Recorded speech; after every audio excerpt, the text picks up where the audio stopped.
Bentornati su Unica Radio, continuiamo gli appuntamenti che vi abbiamo annunciato la scorsa settimana dedicati alla musica in Sardegna e continuiamo parlandone con Claudio Loi che salutiamo, benvenuto Claudio. Oh, ciao Simone, ciao Unica Radio, grazie ancora per avermi dato questa grande opportunità, grazie ancora. Ecco, ci stiamo anche assestando proprio a livello di connessioni e anche di tutte le cose che bisogna fare mentre facciamo la diretta. Infatti ti sei spostato anche dallo schermo in questo momento. Allora Claudio, innanzitutto domanda che assolutamente ti devo fare è come stai e come sta procedendo la quarantena? Sì, la latitanza, come la chiamo io, sta procedendo bene, nel senso che c'è il grosso rischio che ci abituiamo a questa vita stramba e poi alla fine sarà difficile uscire fuori dal guscio, però sì, è l'occasione per ricaricare le batterie, per leggere, ascoltare musica, stare con i cari, perché alla fine sono cose che prima non si facevano così frequentemente, si riesce a farle. Sì, ma in merito al fatto di, insomma, ascoltare musica, ti posso dire che per esempio io fatico ancora un po', per esempio, sotto questo punto di vista, nel senso che non riesco ancora ad abituarmi a questa condizione, quindi per ascoltare musica ho la necessità di stare sereno. È lo stesso per leggere o guardare un film. E ancora sotto questo punto di vista sto faticando, poi magari dopo mi dai Sì. qualche Poi c'è consiglio. un altro paradosso strano, se hai molto tempo alla fine lo sprechi, nel senso che perde quel valore d'uso che normalmente ha. Quando hai poco tempo massimizzi tutto, quando ne hai tanto sembra che ne hai troppo e non fai un cavolo. Sono d'accordo, però diciamo che tra il tanto tempo che abbiamo, insomma, poi sperando di ricominciare a lavorare quanto prima e avere dei ritmi, insomma, sani anche per noi, perché non fa bene No, appunto assolutamente. continuare così. Noi diciamo che quella mezz'oretta ce la ritagliamo ogni tanto per fare due chiacchiere, abbiamo deciso partendo proprio dalla storia della musica sarda per poi evolverci, insomma, in altre passeggiate nella storia della musica. Oggi andiamo a parlare del rock, insomma, di tutto ciò che dal rock è nato nella nostra isola. Sì, esatto, abbiamo avuto questa idea un po' folle di riuscire a raccontare la storia del rock in Sardegna in poco tempo, pochissimo tempo, una storia che ormai ha 50-60 anni e quindi insomma cerchiamo di sintetizzarla in 15-20 minuti, non è facile. È un po' come farsi il cammino di Santiago in taxi, come diceva Brunello. Non serve assolutamente a niente, però ci... Ecco, sì, no, ti stavo ascoltando. Quindi tra appunto tutte le cose di cui parleremo, poi abbiamo deciso anche di organizzare questa chiacchierata dandole un ordine cronologico. Quindi partiamo proprio dagli anni 60, dai primi battiti o dai primi barriti, direi anche. Sì, perché chiaramente il riferimento ai barritas. Esatto. Una piccola premessa, l'altra volta abbiamo parlato di musica tradizionale e abbiamo capito quanto potente sia questo segmento culturale in Sardegna, nel senso che ormai è diventato un patrimonio dell'umanità, questo si può dire senza smentita, per la sua originalità, per la sua potenza, per essere veramente qualcosa di unico nel nostro pianeta. Il rock è qualcos'altro, è un qualcosa di derivativo, è qualcosa che ci arriva da fuori, che abbiamo sempre vissuto in Sardegna con un certo ritardo temporale e anche culturale, quindi facciamo i conti con una scena che comunque non lascerà grossi segni nella storia dell'umanità, ma che se ne frega. È solo rock and roll e ci piace per quello che è, il divertimento, voglia di uscire, di far casino e queste belle cose qui. I Barritas, dicevamo, sì, siamo nel 1964 ed esce un 45 giri in modo abbastanza inaspettato, che conteneva due canzoni, Whisky Birra e Johnny Cola e Cambale Twist. Infatti quella copertina, tra l'altro, è famosissima perché è stata scattata ai piedi di un nuraghe. Sì, sì, proprio così. Infatti la cosa bella dei Barritas è che oltre a importare musiche che arrivavano dall'Inghilterra, dagli Stati Uniti, quindi il rock and roll delle origini, riuscivano a inserire nel loro messaggio quella che è la lingua sarda e quella che è la cultura locale. Quindi la forza di questo 45 giri che ha segnato veramente la nostra storia musicale è stata quella di riuscire a far convivere un idioma, un linguaggio che arrivava da fuori con quelle che erano invece le nostre caratteristiche locali. Si parlava di Oristano, loro arrivano da Oristano, Santa Giusta, c'era Benito Urgo, i fratelli Salis, anche Antonello Salis, che però scappò via subito. Niente, questo è veramente, secondo me, l'inizio di una storia che poi è continuata negli anni, quella dei Barritas. Ti ricordo che in quel periodo, stiamo parlando degli anni 60, la fruizione della musica era una fruizione fisica, materiale, nel senso che per ascoltare musica in quegli anni ti dovevi incontrare con qualcuno. Non era previsto l'ascolto in solitaria come succede oggi.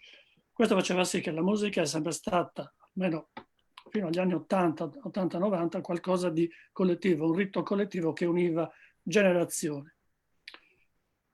Da quei primi germi, da quei primi semini buttati dai Barritas, che però sono secondo me di altissima qualità anche dal punto di vista musicale, sono nate poi tante altre cose. Abbiamo visto che nei Barritas ci suonavano i fratelli Salis, che arrivavano da Santa Giusta, e quei Salis, pochi anni dopo, arrivando insomma agli anni 70, sono stati tra i primi a avere una visione globale della musica.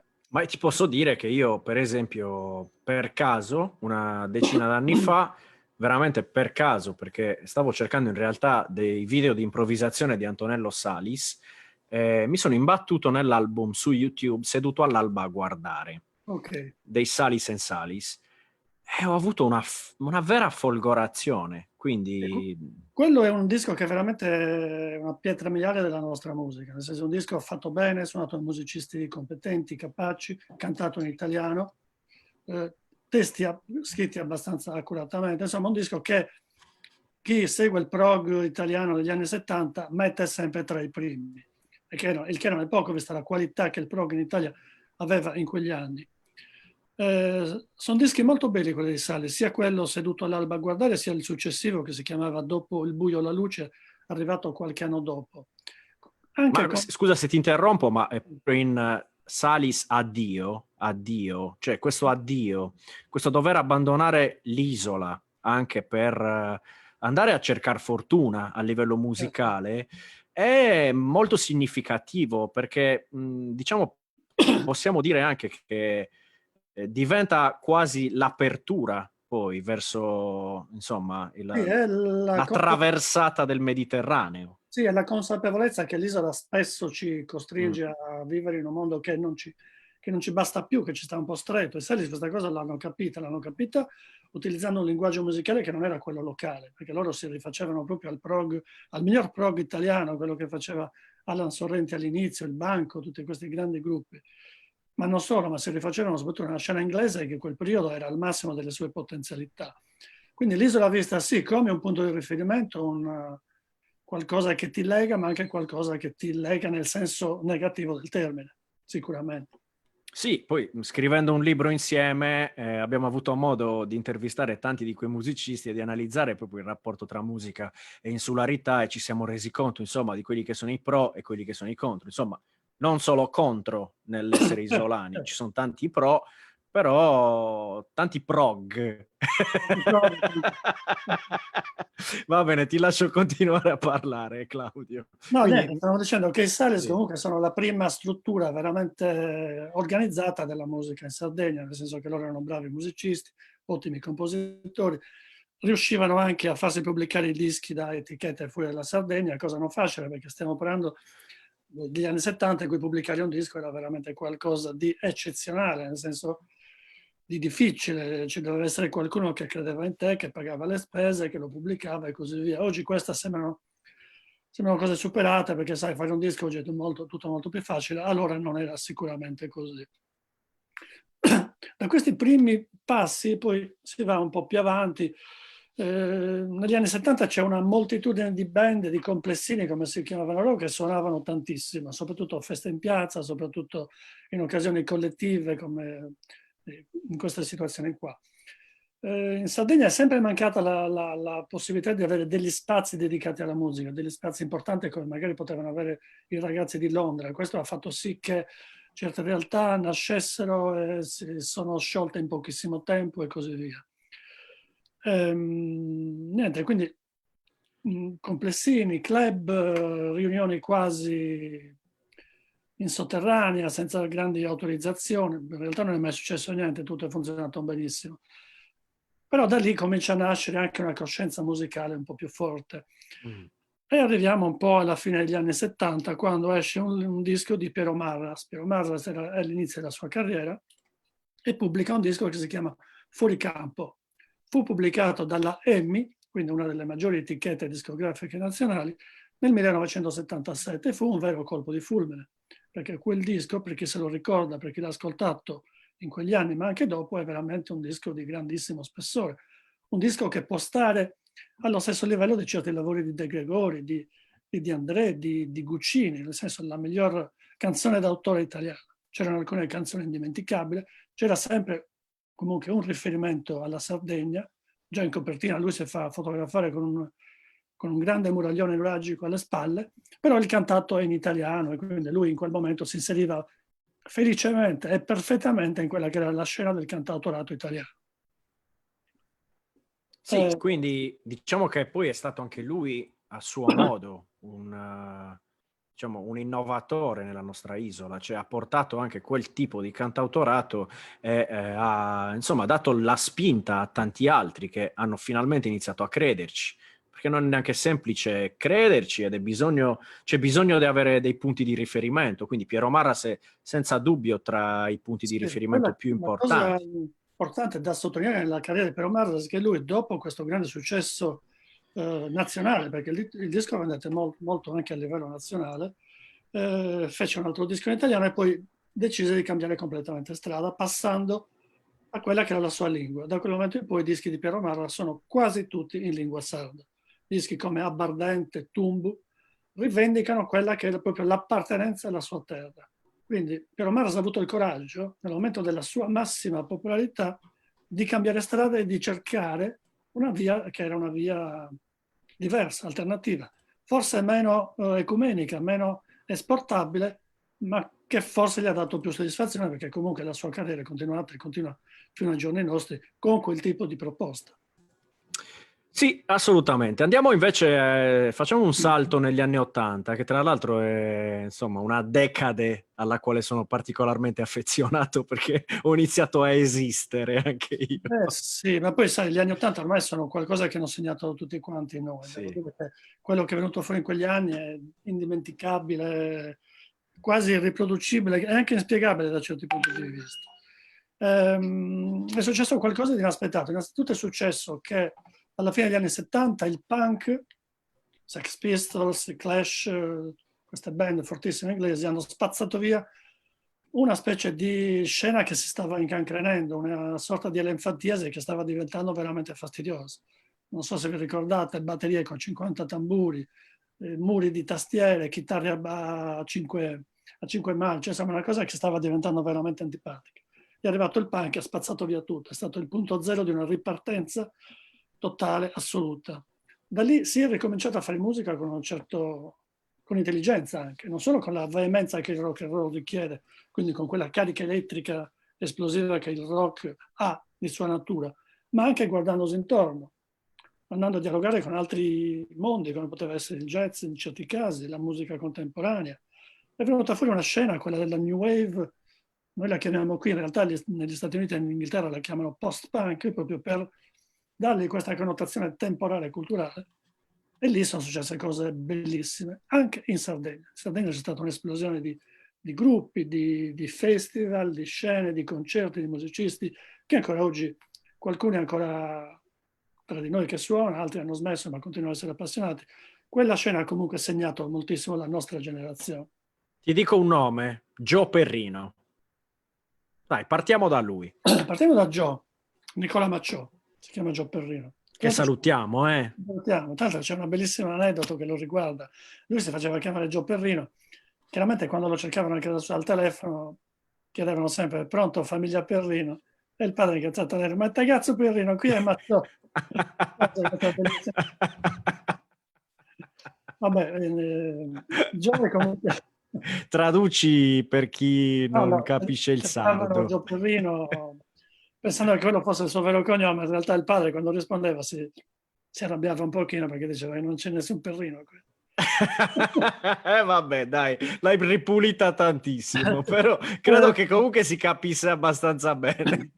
Sì, Joe è stata forse la prima vera rockstar che la Sardegna abbia conosciuto, rockstar nel senso di animale da palcoscenico, di uomo che sa stare sul palco, che comunque sa innescare la polemica, che sa far parlare di sé e così via. Lui era fautore di un rock and roll molto molto primordiale, una sorta di garage rock che si rifaceva alla psichedelia degli anni 60.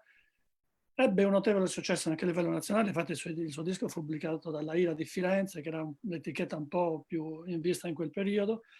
Ebbero modo di fare anche grosse tournée a livello nazionale. Insomma, per un certo periodo Joe Perrino e la sua band, i Mellotons, hanno veramente segnato la nostra storia musicale, che poi da lì è scaturita una bellissima scena, quella del garage, che ancora oggi tiene testa e vive e vegeta. Gente come gli Uninvited, i Five for Garage, che giravano tra Capoterra e Cagliari, gli Honeymoon Flowers tra San Sperate e Cagliari, musicisti fantastici che riuscivano a coniugare qualità e espressività e quindi anche una sorta di teatralità che nel rock è sempre importante. E poi c'è tutta la scena un po' più... Sì, prego, Simone. Vabbè, ma guarda, siamo a casa e succede di tutto, quindi a me per esempio nella scorsa diretta mi è squillato il telefono, per esempio oggi non ho staccato il citofono, quindi potrebbero anche citofonarmi, quindi capita, è il bello della diretta e soprattutto questa è la dimostrazione lampante che noi siamo a casa. Sì, è vero. È un alibi pazzesco. Esatto, diciamo che ti sei creato l'alibi. Sì. Continua, Claudio. Stavamo dicendo, quindi anni 80, una miriade di situazioni e di eventi molto molto interessanti. Abbiamo visto il garage per opera di Joe Perrino e tutto quello che ne consegue, ma anche una scena più arty che si rifaceva a quegli stili più da New Wave che giravano in Inghilterra soprattutto. Sto parlando di riferimenti a Siouxsie, ai Cure, a tutta questa roba qui. E lì vediamo, sono venute fuori band come i Crêpes Suzette, sempre di Davide Catinari, che poi troveremo successivamente, i Vapore 36 e tantissime altre. Abbiamo avuto anche una discreta scena Oi, o hardcore punk, per merito di un gruppo che si chiamava gli SS20, poi diventati Claptrap. Un gruppo duro, durissimo, ai confini tra apologia del National Front inglese e altre storie qui, però devo dire che dal vivo erano comunque divertenti. Se lasciavi perdere quei messaggi un po' forti, andava bene, insomma. Quindi gli anni '80 sono stati veramente una fucina di esperienze, di talenti indimenticabili. E non dimentichiamo che gli anni '80 sono stati anche anni di festival importanti. Voglio citare tra tutti il Festival di Tonara, Rock Area, per 4 o 5 edizioni è stato veramente un richiamo impressionante dai giovani di tutta la Sardegna, non solo giovani chiaramente, con nomi sardi ma anche nomi nazionali e così via.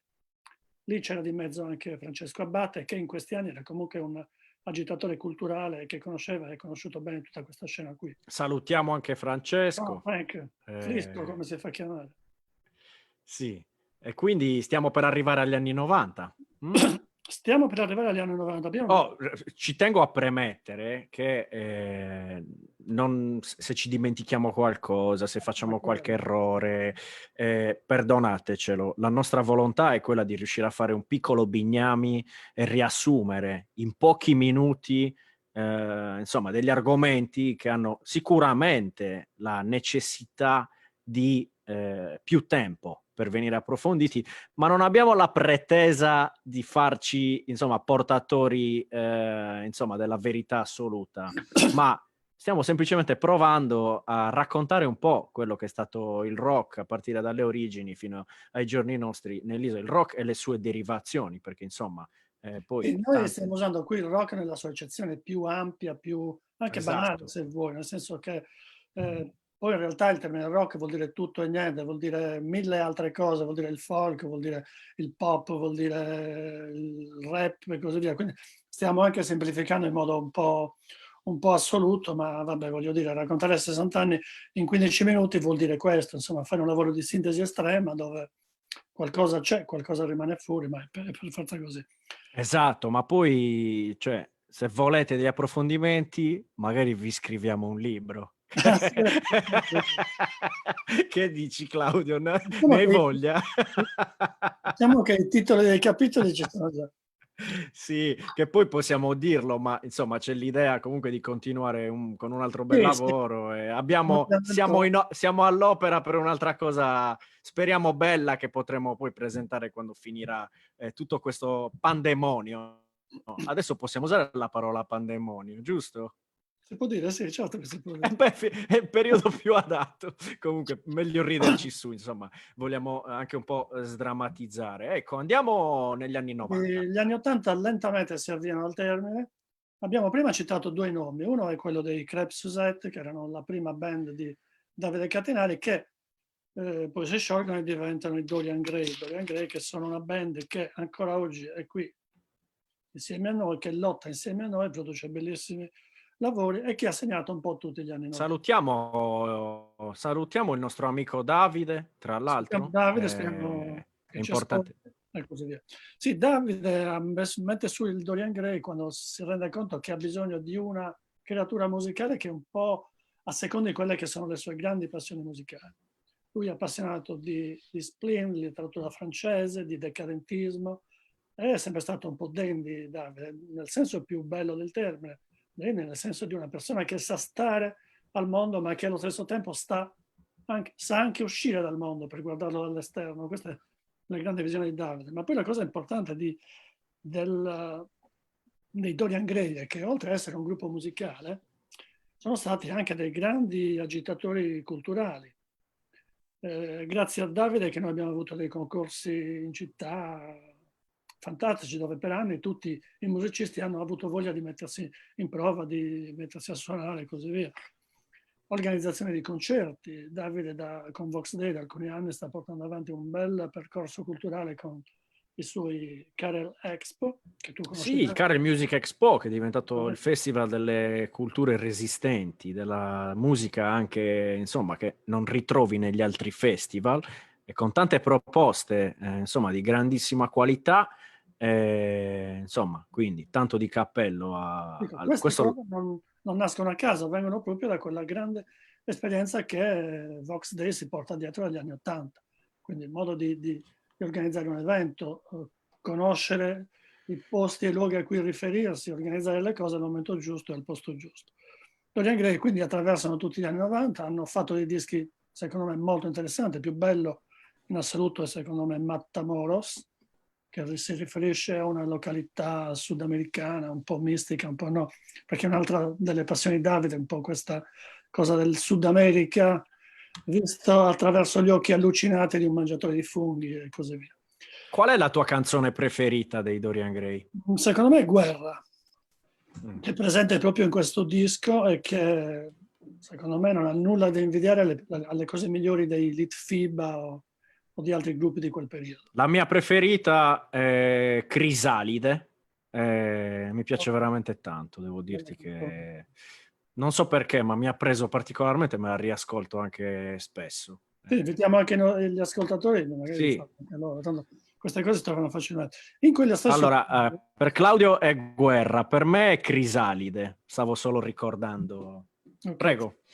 Sempre in quegli anni viene fuori un'altra bellissima scena, soprattutto nella zona di Siniscola, per opera di un gruppo che si chiamava, adesso non esistono più, i Kenzenek. Senza colpa, il nome arriva proprio da una sorta di riferimento all'anarchico Schirru che venne perseguitato senza grandi colpe. Insomma, loro ci hanno sempre tenuto a essere politici, a fare musica politica. Il loro riferimento principale, credo, lo dico io, credo fossero i Clash del periodo di Sandinista, dove veniva analizzato il mondo in tutte le sue manifestazioni più politiche, quindi il Sud America, lo sfruttamento da parte degli Stati Uniti e mille altre cose di questo tipo. Loro, chiaramente, partendo dalla Sardegna, hanno sempre avuto questo punto di vista un po' irredentista, un po' indipendentista che li ha caratterizzati per tanti anni.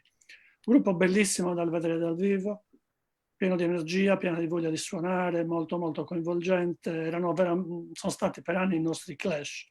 Poi anche loro sono esplosi in una miriade di altri gruppi. Stranamente tutti caratterizzati dalla K, c'erano gli Askra, i Keret Corria, i KNA, tutte filiazioni, gemmazioni della nave madre che era quella dei Kenzenek. Ma gli anni '90 sono stati anni altrettanto importanti perché anche forse un po' sottotono, un po' sottovoce, è stato il periodo in cui più si è allargato lo spettro delle possibilità musicali dei musicisti. Sono anni in cui viene fuori una cultura DJ molto forte, quindi quelli che oggi noi chiamiamo i producer nascono proprio in quel periodo, gente che è abituata a suonare le discoteche, ma allo stesso tempo capace di creare suoni nel proprio studio. C'è stata una bella esperienza di trip hop tipo Bristol con un gruppo che si chiamava il Mucamaca di Maurizio Corda, un gruppo fantastico che però non ha avuto molta fortuna.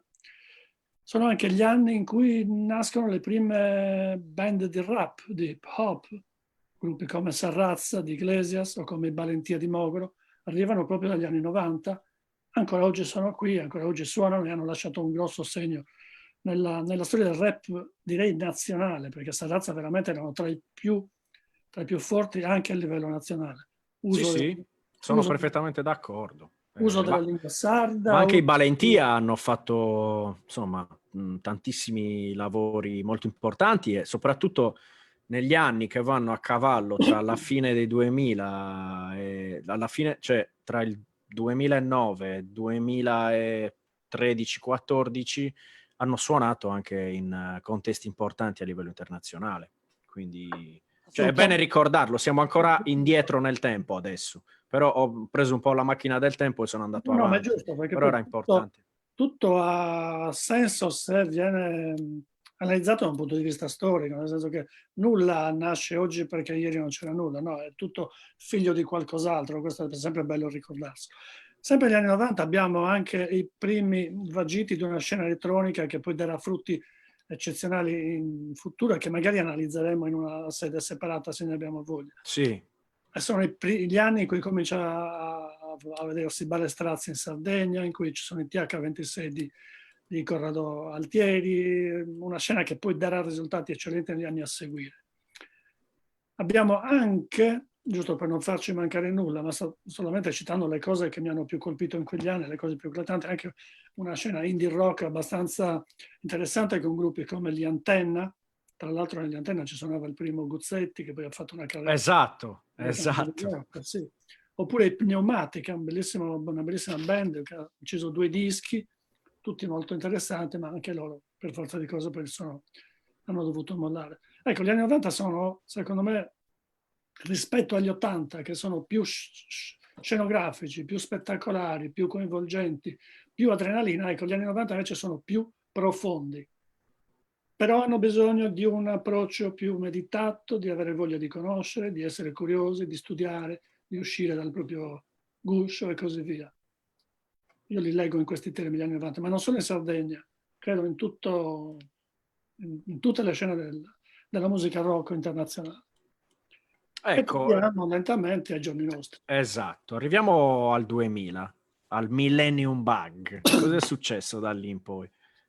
Allora, i nostri anni, vabbè, li conosciamo un po' meglio, quindi forse non c'è neanche bisogno che vi raccontiamo tante cose, però sicuramente il nuovo millennio è caratterizzato da come potremmo dire, da una sorta di caos instabile, disorganizzato, dove le cose succedono e scompaiono, appaiono e scompaiono.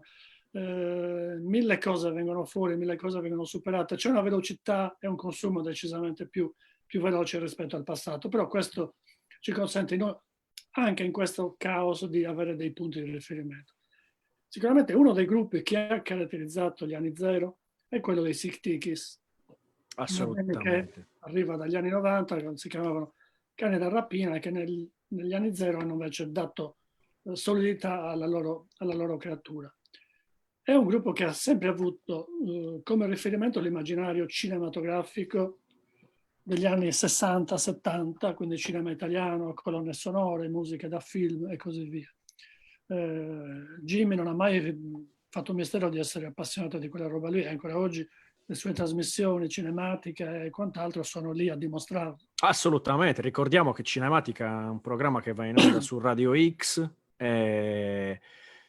insomma, al quale lui dedica veramente un'attenzione maniacale, cioè, insomma, ascoltatevelo e poi vi renderete conto di che lavoro fa Gianmarco Diana sul suo sul Sì, suo tra l'altro programma, che è una piccola bomboniera. è impressionante, credo Quindi che sia uno dei sì, migliori, uno dei maggiori esperti sì. italiani di questo genere. E lo salutiamo perché è un nostro amico. Sì, lo salutiamo Quindi con affetto. Tra l'altro, Gianmarco, proprio per dare corpo alle sue passioni, ha messo su questa band che sono i Dance Floor Stompers, di cui di recente abbiamo avuto modo di apprezzare il loro primo long play, che si rifà proprio a queste sonorità. Musica da film, colonne sonore, poliziotteschi, erotic movie e così via. Tra l'altro, la cosa bella di questo ensemble è di aver coinvolto musicisti che arrivavano da contesti e da esperienze musicali completamente diverse. C'è Danilo Salles che arriva dall'esperienza punk, del garage, degli Wicked Apricots. C'è Schirru che invece è il tastierista che ha una preparazione più accademica, più da professore di musica. C'è un batterista tra virgolette rock, ma molto molto molto di più, che è Frank Stara, uno dei migliori batteristi sulla scena. Ecco, questi 4 elementi che apparentemente sembrerebbero non poter lavorare insieme, invece hanno dato luogo a una creatura bellissima, quella dei Dance Floor Stompers. E questi sono gli anni zero, quindi molto molto spirito postmoderno, inteso come capacità di citare, di autocitarsi, di rifarsi ad altri mondi e di riportarli indietro e in avanti, un po' come faceva Peter Gordon, questo disco che c'è qui dietro di me, negli anni '80. Parliamo anche di un altro grande artista che insomma sboccia appunto negli anni 2000. Parliamo di Salmo. Sì, Eh, parliamo di Salmo, però ci arrivo mm. facendo 2 piccole escursioni sonore, giusto per non dimenticare qualcosa a cui tengo. Innanzitutto, in Sardegna si assiste in questi anni all'esplosione di un fenomeno, devo dire discutibile, però prendetelo per una mia storia personale, quella dell'ethno rock. Questi sono gli anni in cui si fanno spazio gruppi come gli Stentales, i Cordas e Cannas, i Nur, anche i Tamurita per certi versi. Quindi gruppi che in qualche modo stravolgono la tradizione sarda e cercano di riportarla ai giorni nostri attraverso una sorta di ibridazione con il rock, con certi ritmi abbastanza danzabili, quindi molto orecchiabili e così via. È una scena che fa discutere perché i puristi dicono no, questa scena qui sta mettendo in discussione quella che è una tradizione fortissima, altri che invece la vivono con più nonchalance dicono no, è una scena figlia dei nostri tempi, ci può stare. Non è detto che i Cordas e Cannas uccidano le Launeddas, le due cose possono tranquillamente convivere e così via. D'altronde il successo popolare che hanno queste band significa comunque che la gente ha voglia di ascoltare anche queste cose qui. Perché no? Assolutamente. In questi anni si assiste invece anche a una bellissima fioritura di quello che potremmo chiamare in modo un po' banale l'indie rock, soprattutto per opera di alcune etichette indipendenti che hanno luogo proprio in Sardegna. Poi magari potremmo dedicare anche una puntata all'indie, cioè direi Certo. che ci starebbe tutta, però Sì, insomma. sì, ci sta tutta, infatti non si può non citare in una brevissima storia del rock in Sardegna quella che è stata la forza propulsiva di un'etichetta come gli Here I Stay, che ha prodotto all'inizio dischi molto interessanti di Vanvera, dei Plasma Expander, Tears of Mind e tanti altri, ma soprattutto organizza festival in continuazione ancora adesso, veramente ricchi di contenuti e di significati, a dimostrazione che anche in Sardegna si può lavorare in questo settore senza svendersi più di tanto, facendo cose decisamente potenti, come fanno i ragazzi di Rai Stay. Tra l'altro l'Ireste è un festival che è in crescita esponenziale, cioè sta raccogliendo grandi consensi e insomma diciamo radunando un pubblico sempre maggiore tutti gli anni. È un appuntamento che ormai è imprescindibile nell'estate sarda. Sì, con una formula molto intelligente. Anche gli appuntamenti natalizi con il Christmas Day, tra l'altro. Che Quindi. io frequento sempre con molto piacere. Tra l'altro con una formula che secondo me è bellissima, quella di uscire dalla metropoli per conquistare spazi che normalmente non vengono utilizzati. I loro festival si tengono sempre in scenari bellissimi, come Forton Janus qualche anno fa, ma anche quest'anno, come Nurri vicino al lago, e posti dove veramente non ti aspetti che possa arrivare una band inglese dell'ultima ora, questo secondo me è bellissimo perché significa dare respiro all'isola e far respirare ai musicisti l'isola nella sua più totale originalità. Esatto. Ci Insomma, tenevo era ci tenevo doveroso a fare questa appunto. cena che è veramente importante. Sì, sì, però l'approfondiremo. Direi che Sì. potremmo Eh, anche organizzare degli incontri nei quali invitiamo degli ospiti, perché no? Quindi Un'altra scena che invece ha continuato a macinare e a produrre significativi risultati è quella del rap, della scena hip hop. Abbiamo visto che all'inizio furono Sarrazza, i Balentia che ancora suonano, ma lentamente sono venute fuori anche scene, ad esempio i Menhir di Nuoro, che hanno avuto il privilegio di suonare insieme a Gavino Murgia, proponendo una sorta di ibridazione tra quella che è la gutturalità, la potenza sonora di Gavino con il nuovo linguaggio del rap, e secondo me ci stava benissimo. Una, una cosa che non... sì, ne approfittiamo per salutarli, i Menhir, perché sono dei cari amici, anche Gavino è un carissimo amico, quindi insomma, sì, sono stati degli incontri molto interessanti. Ricordo un concerto proprio dei Menhir con Gavino Murgia all'European Jazz Expo, se non Sì, sbaglio, o nel 2007 o nel 2008. sì, qualcosa del genere, sì. Uno dei Quando paesi... facevano quel European Jazz Expo meraviglioso alla fiera, che Sì. un festival che insomma dire meraviglioso credo sia anche poco, una roba pazzesca. Meraviglioso quanto quelli fatti al Parco di Monteclaro. Sì, sì, sì, Allo stesso sì, tempo erano veramente belli. sì. Io li preferivo anche perché lo scenario del parco dava la possibilità anche di star bene in quello scenario, insomma era bello. Quest'anno è il 40° anno di Jazz in Sardegna, speriamo di riuscire a avere le stesse emozioni che ci hanno regalato in tutti questi anni, speriamo. Speriamo di Comunque, poter ricominciare ad andare ai festival e che si ah, possano fare i festival. cominceremo a Quindi 2 a 2, a 3 a 3, non lo so. sì, Sì, sì, 40 anni fa è successo qualcosa di eccezionale che magari affronteremo nella prossima puntata, perché se ci sarà una sì. prossima puntata potremo dedicarlo proprio a queste cose qui. Quindi, credo che siamo arrivati, vero Simone, quasi alla... Beh, dobbiamo parlare assolutamente di Salmo, Dobbiamo è parlare assolutamente di fondamentale. Salmo, perché Salmo in questi anni è stata la figura che un po' ci ha spiazzato tutti quanti, me per primo.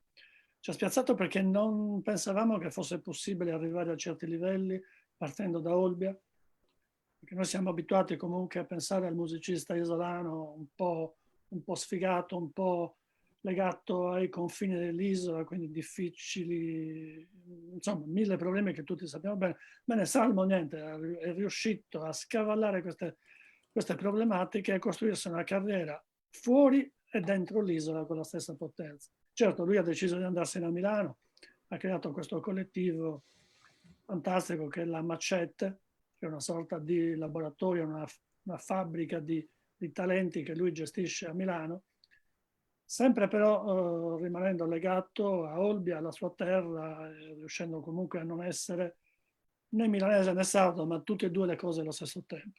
Vabbè, sì, lui è rimasto molto attaccato comunque alla sua isola, torna spesso e poi chi lo segue sui social si rende conto appunto di quanto viaggi per tornare, per un legame molto forte comunque con la sua terra ed è stato molto intelligente, è stato capace di leggere un sacco di cose e poi è stato capace di muoversi trasversalmente. È un personaggio unico, devo dire, Sì, anche del rap nazionale, perché non è che ne abbiamo tanti di così intelligenti nel senso veramente di uno che capisce i tempi, che sa quando entrare in scena, sa quando uscire dalla scena, insomma, capacità che non tutti hanno. Non è uno che parla vanvera. ma poi non ne sbaglia una. Cioè, a noi è capitato di recente di fare un viaggio insieme e di ascoltarci, Eh insomma, sì, la compilation Macete Mixtape volume 4 e ci sono, insomma, delle cose veramente che ti fanno sorridere. È solo Salmo. sì, Cioè, sono loro. solo Salmo. Ma poi è bellissima anche questa cosa di aver creato questo incubatore di talenti dove tu puoi veramente costruirti la tua carriera assecondato da chi le cose le sa fare bene, quindi dai grafici, dai fonici, da chiunque sa fare quel mestiere. Beh, Quindi, quella è la Doomsday, sì, è veramente una factory, perché alla esatto, esatto. fine la possiamo probabilmente definire una factory, però dove ci sono grandissimi professionisti, cioè sono tutti esemplari, cioè tutta gente capace, brava, poi vanno tutti all'unisono, cioè sono Sì, tutti sì. sintonizzati sulla stessa frequenza, la qualità è altissima, è veramente altissima. Cosa che nell'ambiente musicale non è così scontato, perché sappiamo benissimo quante lotte intestine ci sono negli ambienti dove si suona, dove ci si fa la guerra tra i poveri, perché è così alla fine senza ottenere risultato alcuno. Ecco, Salmo poi è riuscita a superare queste umane debolezze e riuscire a creare qualcosa di veramente unico. Era previsto un suo concerto in questa primavera, chissà cosa succederà, ma sono sicuro che starà preparando qualcosa di...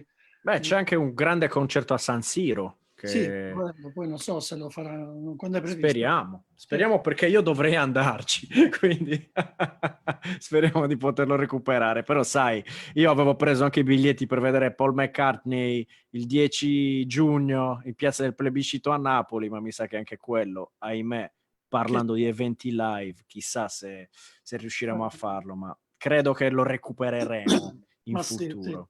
Insomma, Su Salmo volevo chiederti e volevo dirti che insomma sicuramente l'album che poi ne ha sancito diciamo la popolarità, l'ha consacrato, possiamo playlist. dire che è Elvis Beck. Ah, tu parli Eh, del precedente a playlist, sì. sì, Elvis Beck che ha delle perle meravigliose, ma anche quelli precedenti sono tutti belli, quindi vi consigliamo di ascoltarli tutti, però poi è arrivato Playlist che inizialmente secondo me non è stato compreso, poi ti rendi conto che è un capolavoro, A me quindi piace c'è poco da tantissimo, dire. un disco che Sì, ho comprato appena uscito, mi piace moltissimo. Tra l'altro mi piace molto anche l'idea grafica, non so se sì, l'avete sì. presente, dove il disco è confezionato come se fosse un demo tape, quindi con le scritte fatte a mano, senza il dorsetto col titolo, col disco interno che sembra un verbatim pirata, insomma, c'è questa cosa di voler prendere in giro anche questa situazione qui. Nel senso, io ci sono, ma allo stesso tempo faccio parte di un altro mondo, che è quello che comunque è riuscito a vivere attraverso 1000 espedienti, mille cose che ci sono dovuti inventare, insomma. Sì, ma poi ha evidenziato quanto è importante la playlist, cioè noi comunque,